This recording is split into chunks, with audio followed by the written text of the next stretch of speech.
السلام علیکم ورحمۃ اللہ۔ اگر آپ کی محبت میں کوئی تیسرا آ گیا ہے، یہ عمل کریں، محبوب آپ کا مٹھی میں ہوگا، واپس دوڑ کر آئے گا۔ آج کل ویسے بھی کافی سارے دوست احباب آتے ہیں کہ جی ہم محبت کر رہے ہیں، ہمارا محبوب جو ہے وہ دوسروں کی طرف، اوروں کی طرف دیکھ رہا ہے، ہمارا کہنا نہیں مان رہا، ہماری طرف دھیان نہیں دے رہا، ہماری طرف توجہ نہیں کر رہا۔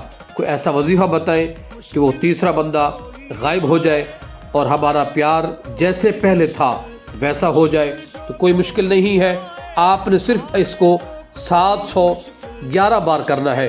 جیسے ہی آپ 711 بار اس وظیفے کو عمل کریں گے، انشاءاللہ العزیز محبوب آپ کا آپ کے پاس دوڑا چلا آئے گا۔ اول و آخر 11 مرتبہ درود پاک پڑھنا ہے۔ آپ نے پڑھنا کیا ہے؟ یا رحمان الدنیا و رحیمہما۔ عمل کریں گے انشاءاللہ بہت فائدہ ہوگا۔